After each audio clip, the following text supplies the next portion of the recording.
Hi, everybody. I'm Tamara Zoner. And I'm John Davis. Welcome to Spirit Cafe. Come in, sit down, and grab a cup of love. A Spirituality Without the Guilt podcast. Hey, guys, it's me, John Davis, and I am here tonight having a great, lovely time with two lovely people who I adore with all my heart and soul. I have, of course, my lovely co-host in crime, the lovely Tamara Zoner. How are you tonight, Tamara? I am all right. How are you, John? I'm doing great. It's kind of weird to be recording it in the evening. We're usually a morning record, but this guest is well worth it. I promise you. All right. I have known Alora Marie for a very long time. I met her back when I was doing my first tours when I was the John Peniel days, and we connected very, very quickly and fast. It was like the instant I met her, I knew her, and we were just having a grand old time giggling and laughing with each other. In fact, it was so funny. I'd call her up, and before she wouldn't say hello, she'd say ha ha ha ha, and she'd start laughing. and I was like, that's the best. That's the best. So Alora is a channel, and tonight if anything comes through, we're excited to hear that. So are you ready to meet her? I am. All right, Alora. Welcome, Alora. Welcome. See, this is exactly how it works. I can't help it. I'm trying to be so quiet during the intro. And I'm remembering, John, this is what it's like when I am around you.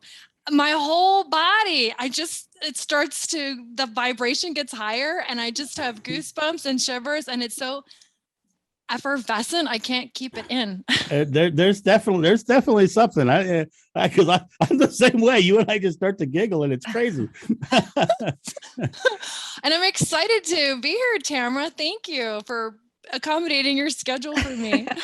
You are welcome. It's a pleasure. It's a pleasure. I don't know anything about you. So like our listeners, maybe you could tell us a little bit about you and your background. And John and I love to get to know, he might probably know already, but like, give us a little snippet of your spiritual journey and how you got where you are today. Well, I remember when I was really little, like 3 to 5, I just knew stuff. And nobody told me to stop knowing it, but I could tell, because I'm really empathic, that it made them very uncomfortable. So I just shut it off. And then my life got really difficult. Really difficult. And then it started to turn back on, but only when I was dating people, like in my 20s. I just would, I'd be with somebody and I just start to know things. And I was like, this is ridiculous. What is going on? And I always this was back before the internet, kids. I would always be poking around the bookstore in like the metaphysical sections. So right before my 27th birthday, I was living in West Hollywood in a converted garage, tiny little window in the top, and a peregrine falcon crashed through my bedroom window and died on the floor at the foot of my bed and left a hole in the glass. In the shape of a snow angel. And I was like, okay. And so I picked it up, rolled it in a towel and stuck it in the garbage outside. And then somebody that I knew who was very spiritual, who happened to know a Native American spiritualist, said, you can't do that. This is a sign. You have to go bury the bird. And it was like, get tobacco and red cloth. And I'm like, what are you talking about? So days later, and there's like 5 guys living in the house in front. And so trash had piled up. I go and think, oh, this is going to be bad. And I pull this bird out of the bottom of the trash can and I unwrap it. And I'm thinking, the bird was perfect, as if it had just passed away and gifted its message to me. Like it was still moving, or not moving, like it was, it was not even stiff. It was just, I was like, this is bizarre. So I took it into the mountains and I started to hear, well, here's what I heard, because at the time I was in my 20s and pretty silly. I didn't tell anybody where I was going, and it was like November. I didn't even have like a flashlight, and it was cold, and I went into this canyon. It's like a silly person, and I buried the bird, and I'm sitting there eating something, and I heard, "Get out!" and it scared the out of me. I was like, ah! And so going through. And sure enough, as soon as I hit the part of the trail where I could see where I was going, and I was basically out of the middle of nowhere, it got pitch dark. Because do you know, in the mountains, it gets darker when the sun goes down. It's like I'd still be in that canyon today if I hadn't started hearing voices. So my first get out was, and I could hear the trees, and I started to hear voices. So I went on this journey I said, well, I got to find a shaman. And for 2 years, every phone number I got, because this is before a lot of the internet, it was all dead ends. No, and I finally said to the universe, if you want me to meet one, bring it on. I'm done chasing this. So I had an out-of-body experience that told me to move to San Diego. So I did.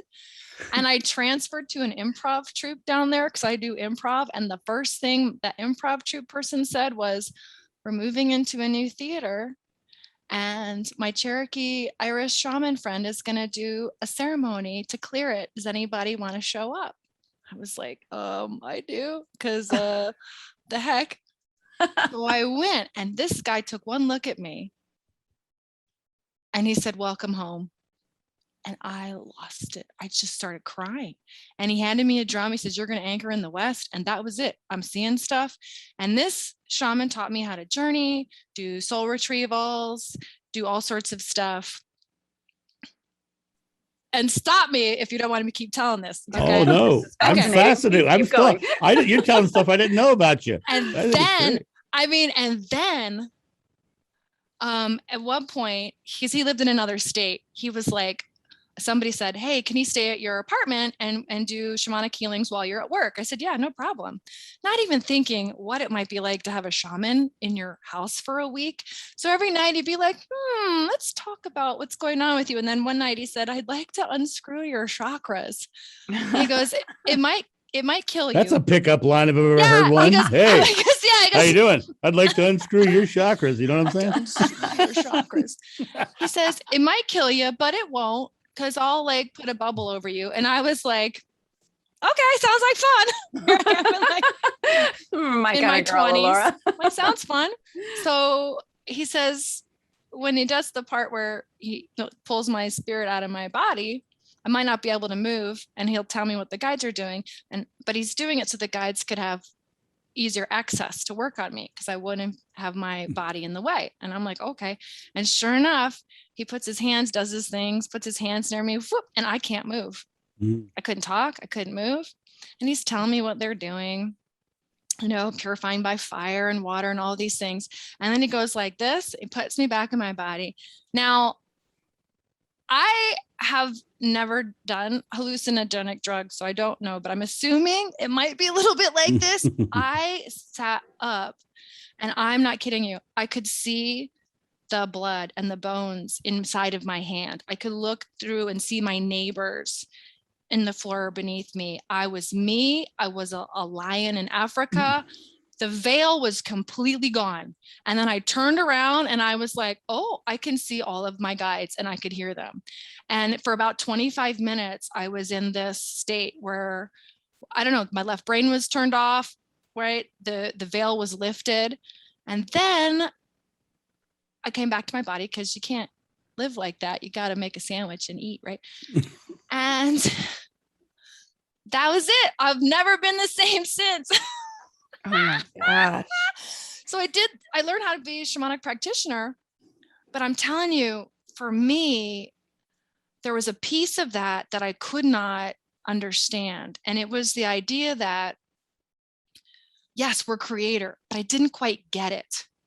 I was still chasing my guides around for them to tell me what to do so that I could do what they told me and then be a good girl. And so in a fit of, again, I give up. Something's not right in how I'm interpreting this. Somebody handed me a cassette tape a long time ago, of Esther Hicks channeling Abraham. And it was the law of attraction. And I put it in a drawer and ignored it for 2 years. And then when I was really in trouble, I pulled it out. And I said, I'm going to give this a go. And I hated it for years. I was like, what? This is all my fault. Everything is me. What are you talking about? But after I got done having a hissy fit about my own choices, something clicked and I went on this law of attraction journey. And then eventually I went back and realized that everything I had learned in the shamanic world was same. We are creator. You don't pray for rain, you pray rain. You act as if the ceremony it is already done. And then I had this really wild integration of all of those things. And in between then, having babies, I got 3 kids. So it's like taking a break, having a kid, taking a break, having a kid, taking a break. And then recently we've had some changes in the world where maybe we're not traveling as much as we used to. I don't know, stuff's going on. The great take apart, which my Kira Apache auntie, my teacher, they've clocked all these things in their cycles. They already knew was coming. My guides were like, it's time to channel. And even after all I just told you, I was like, no, I'm not doing that. That's too weird. Like, no, I refuse. But I was like, that only lasted for like a couple of days. And then I was like, okay, how am I going to do this? So I invited a whole bunch of friends and I said, I need y'all to let me try this with you. Like, so I scheduled like 45 sessions in like 2 weeks, just to over and over to see, what is this? Is this working? Am I making it up? Can I hold my space? Right? With different people that I know from my past or people that I haven't met or old bosses that were calling me from companies that I had worked in I didn't know. And that's how Halae, which is I always called them my guides, but that's their name. That's how I started trance channeling. And that is when John called me and was like, hey, I think we should start hanging out again. We've sort of like, gotten busy in our lives. And I was like, gosh, darn it. I should have known. It's just the way it works. Isn't that right? It's the way it works. So that's a long story. You can chop that up into little bits if you want. I don't want to bore anybody. I think it's beautiful. And anyone will be bored. That is fascinating. Amazing. And Tamara is very aware of people who just decide they're going to do something and go out and do it like overboard. I was just telling Tamara before we went on, in the past 5 weeks, I've made 92 videos. Yes, of course, because when you're in the zone, you're in the zone. When you're in zone, you're in zone. You gotta follow the flow. Yeah, and what I really like about your entire story is the element of, okay, I'll try that. That's where most people get stuck, is they're not willing to just jump in and try and take the leap. And you're like, no, that sounds cool. Let's try that. Right. And I think your openness is what made it so easy for you. And it wasn't easy, I'm sure, but yeah, there was definitely some things in there. It's funny. Some people tell me like, what is one of the things that's really helpful for your spiritual path and manifestation and everything? And I honestly say improv. I mean, honestly, improv classes or improv groups, and because I don't tell people, because I coach improv, I don't tell them this, but you're learning how to be in the receptive mode. You're learning how to be in the receiving mode. You're learning how to show up and just be present and not be in fear, to not have your nervous system be activated, to get out of your mind and then let some part come and then build on it, and let a part come and build on it. And that is, I just get shivers talking about it. That is the flow. Now, when you're working on an improv thing, you're with your improv scene partner. But when you're at home or in a spiritual group and you're wanting to connect to source, it's the same thing. You have to show up. You have to put your feet on the stage, so to speak. You have to set your intent, but then you have to know how to quiet enough to receive. But then you can't just be like, well, tell me everything, because it's a dialogue, right? Source says, your guides say it's time for you to trance channel. And I say, well, all right, let's figure this out together. What does that mean? Right? And how, in what way? Let's take this step by step, right? And then I sort of like a proposal. Well, how about this? How about I do a free Facebook group and I'll just ask any friends to be on it? That feels good. I'll do that. Right? How about I just see if there's that feels good. Okay. How about I do a bunch of sessions in a short period of time. So I don't have all this time to second guess myself. Can you imagine? Smart. If I did one session a month to see if I could channel, how terrifying that would be for me. So I told my family, I go, look, I'm going to figure this out. I'm either going to do it or I'm going to let it go. And so there's that immersion that comes. So big fan of that. That's awesome. Awesome. So, are you ready to try something here? Yeah, sure. Oh, yeah. You want to get the guides? Let's go for it. And then Tamara and I can ask you some questions. Yeah. How much do you need to take some time to prep in? Just taking my shoes off. Oh, is that how it works? Yeah, maybe tell us how you prepare to do that. Take my shoes off. So take your shoes I off. love teaching people like how to be more intuitive, right? Yeah. So, all right. We need always to put the scarf feel or we like take taking off the scarf. She has to be completely naked when she does it. This is, by the way, and now, John, keep it clean. It's a family show. No, you don't have to. Honestly, you don't have to do anything except what works for you, right? And I just think, just like in anything, you got to get in the zone. If you're going to play a sport, like you got to get in the mindset, or if you're going to meditate, or if you're going to do art, or whatever it is in life. And then sometimes we have these little rituals or things that we do. Like if you're going to write, it's like first you put your, say typewriter, but you know what I mean? You get your stuff ready. An old soul we have on the show here, a typewriter. All right. Oh, anyway, you look much younger than you must be. It's the camera. It's my happy disposition. Thank you. So when I tell people this is how I channel, and my guides talk about how to do it a lot, they say, you are the dictionary. So let me talk about channeling for a second. Because when I channel, it's not like I disappear and the guides like take over my body and I'm not present. I'm completely present.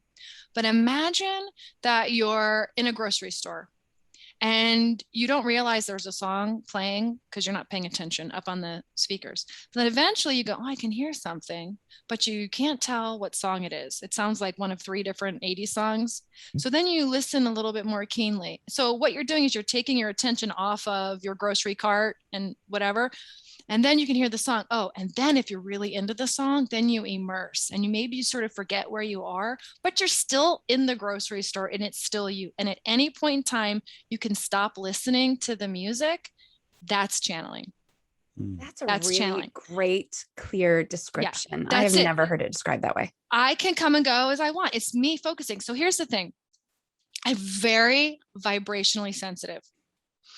And I've been learning a lot about people who are highly sensitive and empathic. And I'm wondering, what is that? So when you talk about law of attraction, everything's a vibration, quantum physics, right? Positive things feel better, right? Well, if you are feeling other people's feelings, that means you're vibrationally fluent, just like knowing another language. I happen to be so vibrationally fluent that we have these little MP3 players with a little speaker on them. We use frequency music around the house. Somebody can hand me one of those. Sound is so low, you can't hear it, but it's vibrating because it's playing. I can tell you if it's on or if it's off and what frequency it's playing. Oh, wow. Wow. That's how, and so growing up as a very highly sensitive child, I could talk about that for days, right? I've had to put together a lot of systems in place to help me manage walking into a room and just feeling and learning how to sort all of it. Right. So one of the things that I've found in spirituality, and it's very well-meaning and useful at times, but in the long run, I find not helpful, is the protection. Because if you're taught to protect, in the short term, helpful. If you're having a barrage of things in your life and you just have to block your energy. But look at this. You can even feel it, those of you who are energetically sensitive, right? Well, I'm in the no zone. What do I get? Nothing. Well, when you're not connected to your own source, your energy starts to go down. So yes, I'm blocking all of that, but now I'm feeling isolated and sad and depressed and it's awful.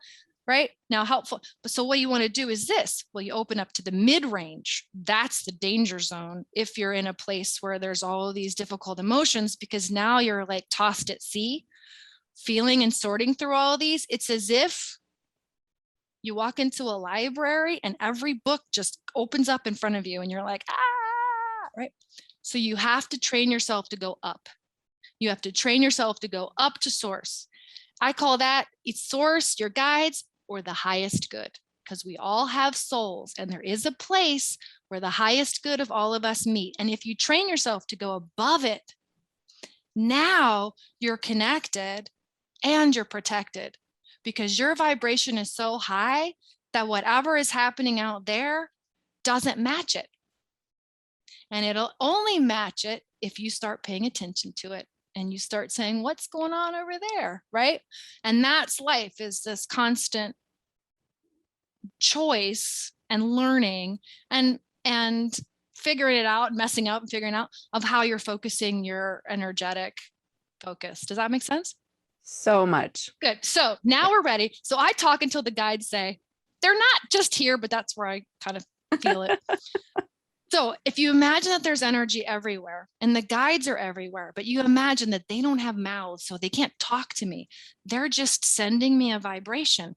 And since I can read vibrations, meaning I can translate vibrations, I'm just going to listen to them like they're the music, right, in the elevator.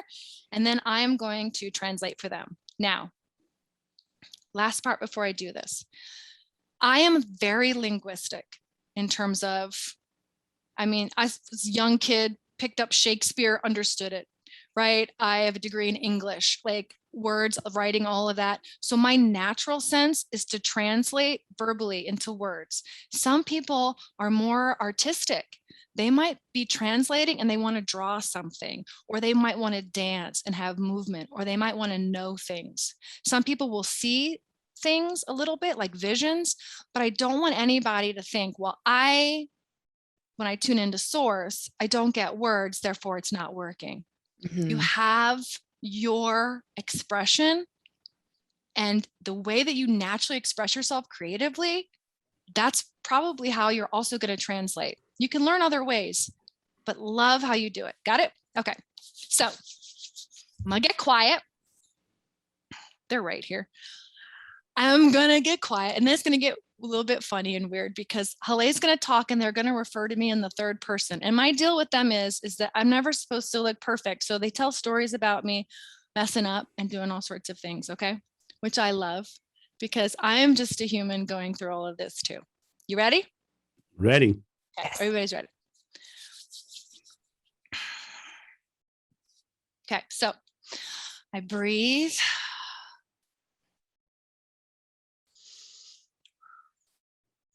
I have to tell myself that I can't care what Halae says. So I can't be curious, right? Because then I can't translate and be nosy at the same time, right? Good.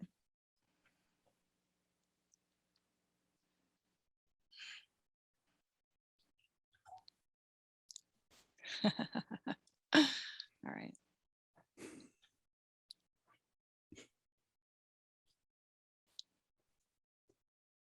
Good. You good? We are Halae. First having a meeting with John's guides. We've known you and you've known us. That was nice. It's nice to see you, John, Tamara. Any question you'd like, we will answer for you. Ooh. You Any go question? You're first. I'm first? Yeah. Okay.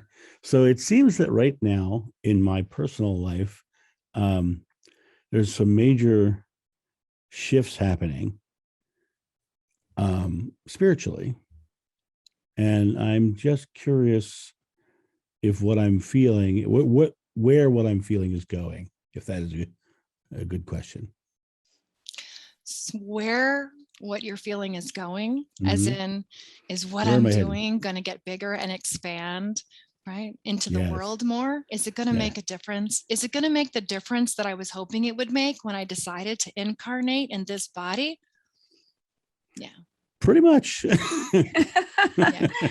The answer is, of course. So one of the things that you've had, and we'll talk to John, and we'll also wrap it up for your watchers and listeners as well, is that when a person is psychic and they know things, there sometimes is a challenge of interpreting when, right? So a person knows, I feel called to get the message out. And they feel called to practice getting the message out. But then they look at how many people are receiving the message and they think, oh, I'm not doing a good job, right? And maybe it's not time for me. And so then their energy goes in. And we say, what if it's both? What if it's maybe not time for the big thing that's launching? We're not saying that's with you, John. We're saying you are at the place, but we're saying in the past, what if it's the time and it's also not time to stop the energy getting bigger in the person? Can't you have both? Can't you have your work being expansive, even if quote unquote, nobody seems to be following it on Facebook or Instagram? Can't you have your connection get bigger and bigger and bigger, even if it doesn't seem to be reflected? And why is that? Because when the reflection happens in the outer world, as in followers or this or that, right? It wants to come at the time when the message and the person, now we're talking to you, John, certainly specifically, when the message and the person is at the pinnacle point of mass consciousness receiving it. Because it's not just you, and it's not just your soul, and it's not just your guides. You came here on earth to play with humanity. Now, Alora was telling you that there's vibrations, and that's true. If you get 2 people in a room, 2 gigglers in a room, chances are anybody close to feeling like giggling is going to start giggling. Now you've got 20, 500, 5 billion gigglers in a room. Now you have tipping points. But here's the thing. You can imagine it like a river. There's a river of mass consciousness, and it's what people are generally thinking about in general topics, right? But then you can imagine fireworks. Little fireworks are being sent into the stream, right? And this is, you would say, the light work or the light workers. This is the prayers. These are the prayer circles. This is the knowing, because one person who's connected is so bright. Ping, ping, ping. And then there comes a point where a topic opens up. And what that means is now it's time for a take apart and a reconfiguration. So, did we answer your question? It makes a lot of sense. Yes. Yes. We want to tell you, and you know this, but we also want to tell your listeners that the take apart is a part of everything. And you think about your life growing up, right? Imagine being a teenager and all of a sudden everything's changing, right? It's almost like who you were is being taken apart and reconfigured into something else, right? Alora, when she hit a certain age, was like, whoa, my face is rearranging itself. What is this? And somebody said, it's just like being a teenager. Just watch. You're really going to love your new face as it ages once you get used to it. And she said, oh, it's just a teenage take apart. And there her midlife change became recognizable. And when you let yourself take things apart, knowing that it's going to get put together, you're going to learn to get used to it and you're going to love it and build on it. Now you start to look at cycles. We prepared Alora for your interview with her by revealing to her something she did not know. The number one reason, among familial things, because she knew her Kiro-Apache auntie in other lifetimes as well. But the major training that she got from the shamanic facilitation training was about cycles, understanding the cycles. So Maria Yesbrus, the Kiro-Apache, she's a 13th generation. They call it a tracker. And Alora knew that no matter what she was doing in life, having babies, going here, busy, not busy, calling or not calling, Maria always knew where she was in her cycles because she was tracking them, right? And she tracked everybody in her family. Or as they jokingly called it, the spamly, the spiritual family. And here's the thing. When you realize that there are cycles to things, you trust everything. because you know that the spiral, although sometimes it looks like it's going down, it's always going up and it's always expanding, but it can't go up if it doesn't understand. It's almost like outward, then inner reflection, outward, and then inner reflection. But the thing is, are you allowing yourself to be guided through the fun parts and through the take apart parts? Are you letting yourself be in your cycle? Now, when you look at cycles now, then you track yourself cycle in seasons, winter versus spring, depending on where you live and the planet. But then you look at your life. Then you look at, did I start a new job? Right? What cycles within cycles within cycles. And when you track yourself on your cycle, you realize you are continually, constantly guided, held in complete knowing all is well and wonder. There's no need to push against anything. So, questions? Wow. Your turn, Tamara. I'm going to go have a drink. Doesn't mean coffee, folks. I don't even smoke, but I need a cigarette. I feel like I've just gone on the ride of a lifetime. I hate asking questions. And part of that is I always know the answer. Yeah. So what question would you like to ask on behalf of your watchers and listeners? Well, okay, I do have a personal question first. Because what I've noticed recently, talking to more and more and more people who are highly tuned in and connected, is that when I'm talking to someone really connected, my whole body heats up. Like I get really, really, really, really warm. And I hear a cat, sorry. And I'm wondering, for me, like I know that I also am empathic and also have some, everybody does, and they're getting stronger. I'm opening more and more to my own listening. Am I meant to use it in a more visible way, or is it really meant for me just to support my work? Oh, we love this question. We'll tell you why. We're going to answer it in two parts. Number one, we love the talk about the body sensations. Alora is freezing right now. Her hands are freezing. The energy is freezing. Why? Well, again, she's known John for a long time. She was pushing against doing this interview a little bit. Like, what have I gotten myself into?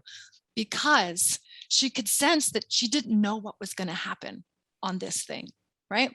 Now, this is a vibration, a weave of energies that Alora hasn't had yet in this lifetime, right? Channeling us, coming back, having John back in here, meeting you, and the grounding that you hold, by the way, all of this. So she's not used to it, but she plays around in this energy enough, she's going to get used to it.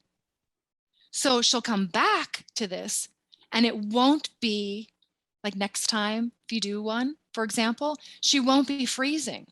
This is called peak experiences. It's a new thing, but then you get used to it. Just like getting into the swimming pool and it's a different temperature, but after a while you're used to it. Don't chase peak experiences, right? Don't chase them. You want them to get normal. So this becomes normal. This effervescent feeling becomes normal. And then you say, bring on the next effervescent feeling, bring on the next peak. And then you elevate. Yes?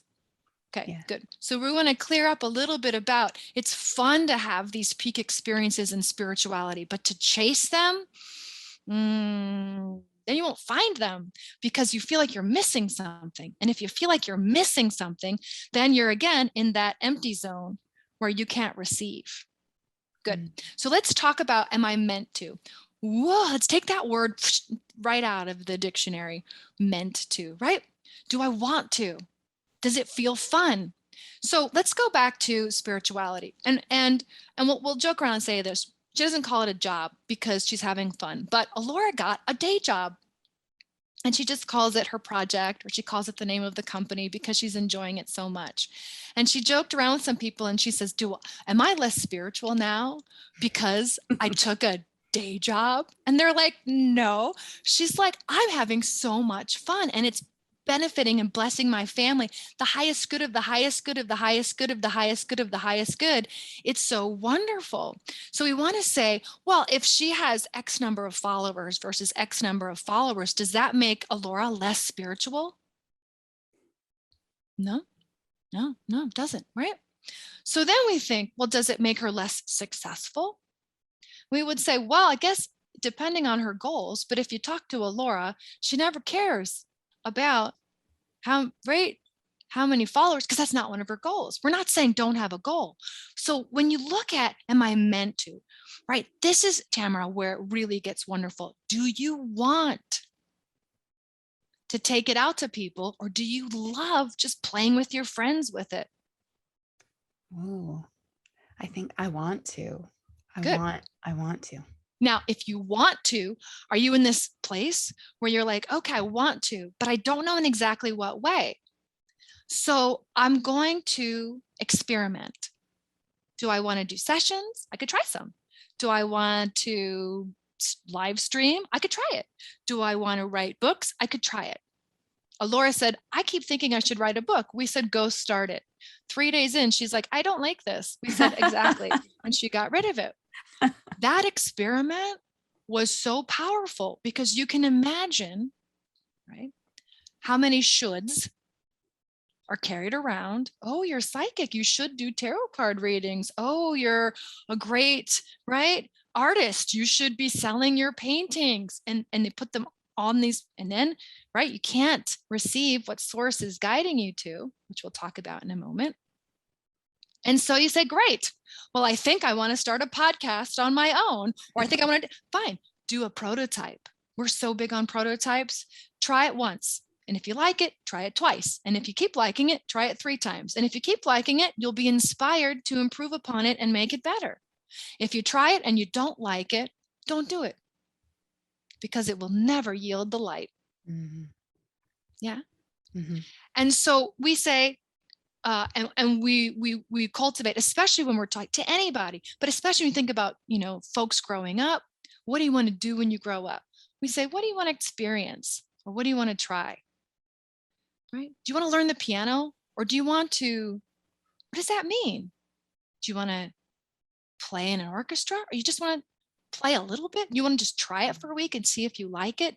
Can you take this, because words matter, can you take this concept that you've now introduced to your brain that is now like an anvil, right, resting on you with these goals that you haven't even defined? Can you say, let's take a bite of this at a time. Let's enjoy this. So the answer for we will say to you is, could you do it? Absolutely. Would you be good at it? Phenomenal. Would you enjoy it? Parts of it. Which parts? That's for you to find out. And as you find out, you're going to do more of that. But more importantly, when you find out what you don't like, celebrate that and say, oh, I hated that. Well, I am not doing that. I love that I know what I don't like, because now I can really focus on what I do like. Yeah. And what your soul is calling you to is not some plan that source has made for you. Your soul has remembered everything you've ever liked in every lifetime in the multiverse of every incarnation. And it sorts and says, which ones would be appropriate for this Earth, which has the illusion of time and the illusion of density and gravity, and it has this stuff, has bodies. Okay, so we're going to sort, the soul's sorting through things. This is great. Well, we're going to propose that we're going to have a lifetime and that we might talk about or work on some of these topics. Explore them really is a better word than work. Could be music, could be vibration, could be physicality, could be emotions, could be communication, could be building something on the planet. We're going to bring that as a potential.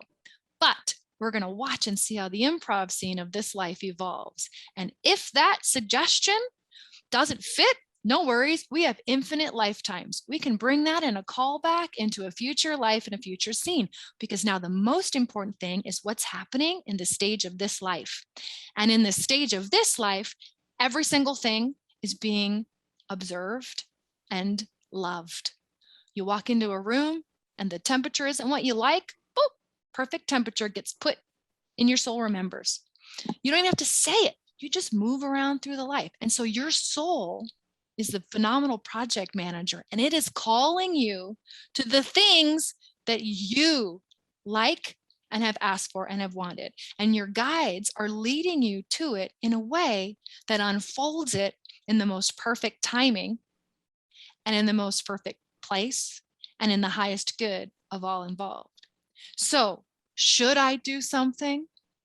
Well, who are you asking? Because that's a conversation between you and your source, you and you. Do I want to? Have I thought about this in the past? Yes. Am I going to do that in this lifetime? Oh, I could. If I don't do it in this lifetime, am I going to explore another lifetime? Oh, that one, Tamara? Yeah. If I don't do it in this one, I'm definitely going to explore another one. Okay. So I know I don't have to do it in this one. Okay. Right. Okay. So now what? Do I want to start it this year? Maybe not. Maybe I'm going to take the holidays off. Maybe I'm going to think about this in the first quarter of next year. Actually, that feels good. I'm going to play around. Should I try it alone? Nah, maybe I'll sit down with my friend John and I'll ask him to help me sort out what I mean when I say things. Oh, that'll be great. Oh, and then I can have a little bit of a plan that I can try. And then I can have a friend who's going to help me when I get off track. That, now you say, when I think about taking this out to the world, does that feel right?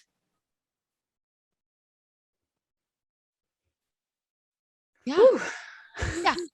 That's a lot, but y'all can re-listen to this, right? And you can unpack how we do this, right? And then you can apply it to everything. Mm-hmm. Yeah. Mm-hmm. Mm-hmm. Mm-hmm. Yeah. Wow. What'd you think of that, Tamara? I still feel like I'm on a roller coaster ride, man. I love glad, that. Glad we're recording this. Yeah, no kidding. I love that. Explore. I was saying that today to kids. Explore who you are. Like, you don't have to decide today who you're going to be 20 years from now. Explore. Like, life is an exploration. Yes. Yeah. Yes. And we will add to that, explore with intent. Hmm. The intent is important. And it goes like this. But how you set intent, that's a skill. And it's something you practice, but it's also something like learning how to make up Alora doesn't really enjoy cooking. So when we do baking analogies, it's like put some things in the things as she translate it. But if you were somebody who loved to bake and you wanted to learn how to bake your own cake with your own ingredients, right? You'd try it out and you'd say, my intent is to bake a pumpkin muffins. I'm going to try and make my own recipe of pumpkin muffins. And here are some of the parameters I have, right? This one needs to be dairy free or whatever, right? And you set your intent. You're like, okay, I'm going to try and make a dozen of these. And then you take a look at it and you see how it goes. But you see how we got a little bit more specific about it? What we really want to introduce to humanity, especially now during this take apart and put back together, is I'm going to explore this. My intent is, first of all, I want it to feel good. I want it to be in the highest good, but I also want to work with my brain. My brain loves to be able to check things off, and it loves to be able to reflect and see, how did I do, so that I can improve.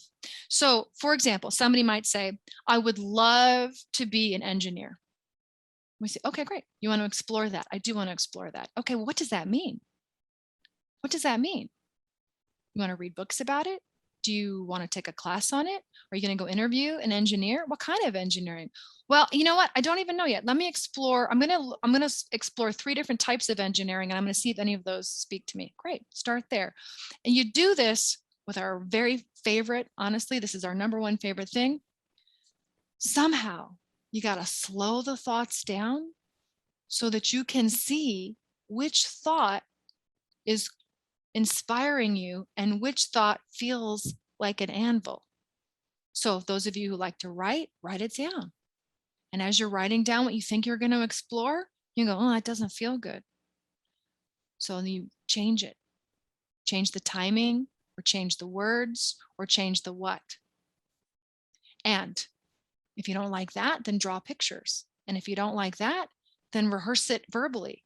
Find a way to slow it down so that you know what things are truly resonating with you. And then say to yourself, I'm going to revisit this. This is where you tune in. Do I need to put something on the calendar to revisit this? If the answer might be, nah, just let it flow. Okay, great. The answer might be yes. She said, great. I'm going to explore this topic. And in 3 months, I put a note on my phone, remind me in 3 months to check on this. And then I'm going to get some type of a reminder back. And then I'm going to look at it and I'm going to say, oh, I've lived life. Is this topic still relevant? Because if it's not, you can let it go. Light comes back. And if it is relevant, you can say, you know what, this does matter to me. Now, how much do I want to dig in? Right? And it's that type. Now you can see if you apply a little bit of that sort of project management to your intent, how powerful that becomes, because you now are more conscious, not in how it's coming to you or when it's coming to you, because that's manifestation coming to you, right? But you are more conscious of how it's coming through you and because of you.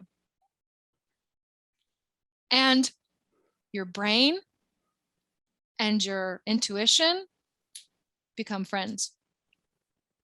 Yes. Good. Wow. I love having you on the show. I get to take a break. I know we're just spectators right now. It's lovely. It's so beautiful. It's so perfect. Before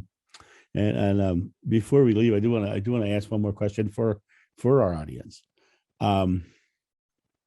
I have noticed, well, Alora knows, of course, that years ago I was traveling all over doing all kinds of speaking about my past life and stuff. And I have noticed now that I've come back out of the spiritual closet that the audiences have risen in consciousness dramatically. And I would like to know for my audience,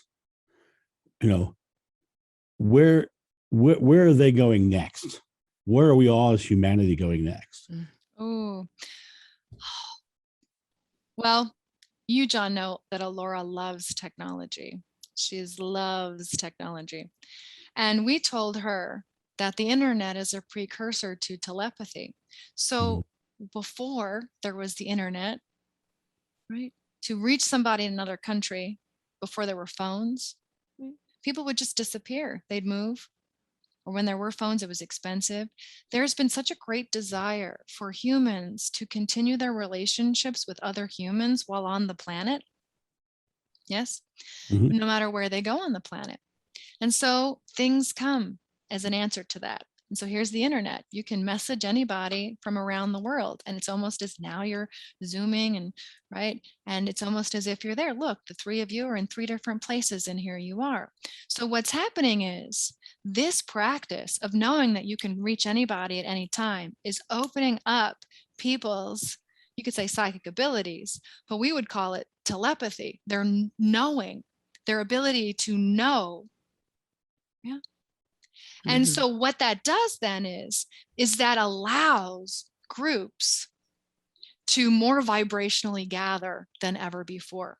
So even though there's been more isolation physically in the world, it has caused such a desire in people to have connection that those who are not just pushing and in an isolated state, but those who are connecting, they're even more boom, boom, boom, right? And then others are responding, and it's sort of like sonar, right? Or it's like dolphins, right? Through the ocean. And all of this energy is creating these pods of light, like fireworks in mass consciousness. And there are these tipping points. There are inventions that have been silenced already for various reasons that will come out, and more inventions that are coming that allow humans to feel even more like they're in the room with other people, even when they're not there physically. Now, some people worry about, well, what about the physical stuff? We still need to be physical. And we say to this, it's as John so aptly put, it's a yes and thing. You can have it all, right? you can have it all. And it's not all or nothing, right? It's everything. And it comes in stages. So they're even finding out that there's more salivary glands in people. There's all sorts of stuff that's evolving in the human body as well. But what it leads to is this: a place where you can play in this physical world, this construct, this imaginary land, with wide open faculties. How fun is that? Tremendously fun and very, very, very helpful. I think that that's exactly where what I'm seeing the audiences that I'm speaking to are going. And I completely agree with you. Well, this has been completely spectacular. We are rounding in on an hour and it's about time we need to start to head to the exit. Is there anything else that you or Alora would like to say as we close? Well, we will close out this with you, and we will say to you, to Tamara, to John, thank you for this format. And to all of you who are watching or listening, know, right? Know, set your intent that you want to connect and feel and know more people that make you feel good, that make you feel like who you truly are, that light you up. And even if they're not in your town right yet, that you can't see them, or in your space, they exist. And when you feel that thought and it feels good, know that you have actually connected and you are never alone. And that feeling is real. That's what we would like to say. Mm-hmm. And so it is. And so it is. Amen to that. Absolutely. This has been so much fun. Thank you, John. Thank you, Alora. Thank you to Alora's guides. Halae. Halae. Halae. Halae. And thank you, listeners, for riding this wave with us. We can't wait to talk to you again next week. Thank you for joining us at Spirit Cafe, a place where you can safely explore your spirituality without the guilt or dogma of religion. Leave all comments and suggestions on the Spirit Cafe podcast Facebook page.